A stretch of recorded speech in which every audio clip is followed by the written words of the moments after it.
If I ask you a question, who are you? Most likely you may say your name. But your name can be changed. But as a person, you are not going to change. So that is not your real identity.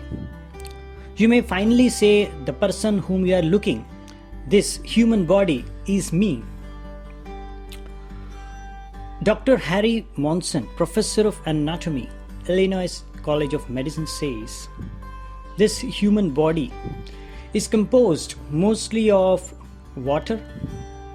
Apart from that, there are a lot of chemicals like calcium, phosphate, potassium, sulfur, sodium, magnesium, copper, iron, iodine, etc., etc., which this whole body, the physical body which you can see, is composed of.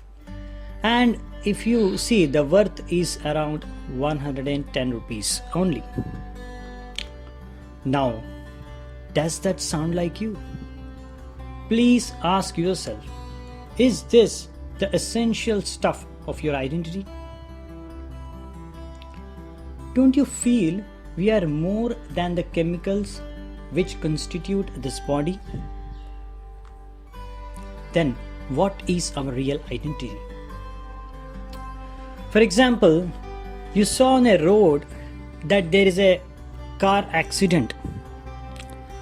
There is a costly car which met with an accident, but inside the car you find your friend who also met with the accident.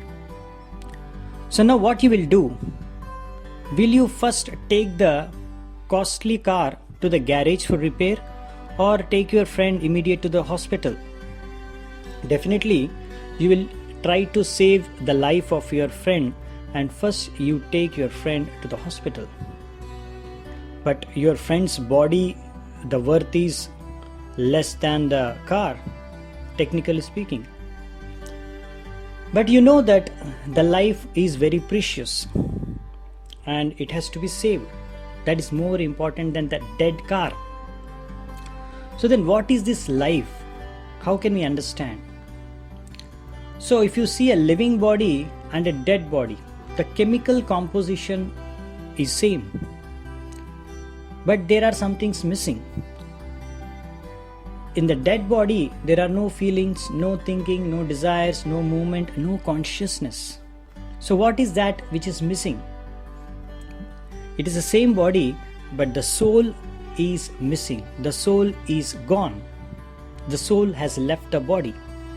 That's the difference between the living body and a dead body.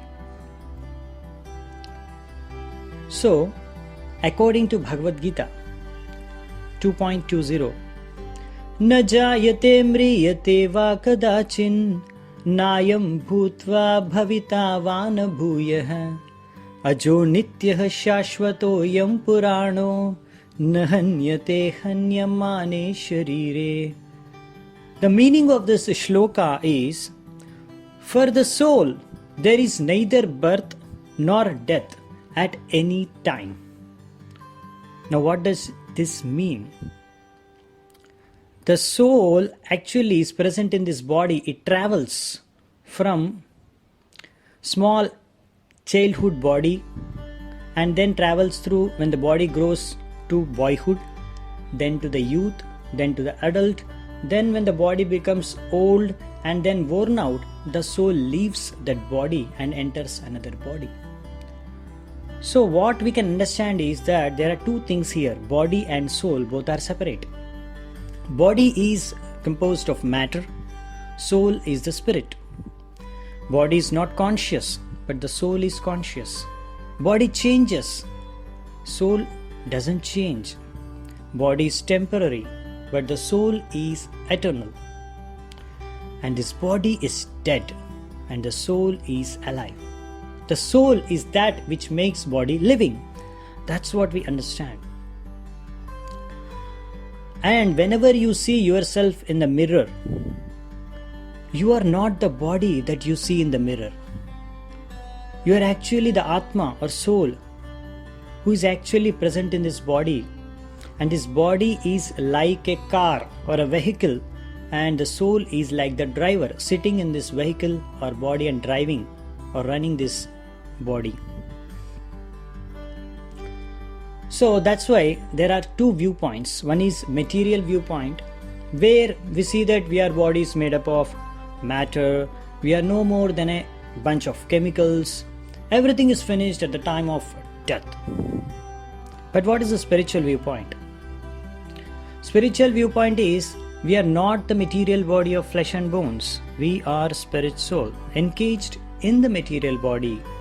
We do not die when material body stops to function.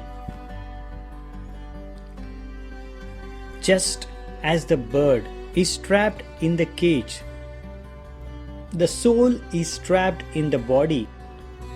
So not knowing their real identity as the soul, the people spend all their life in polishing the cage, pampering the body, without feeding the soul.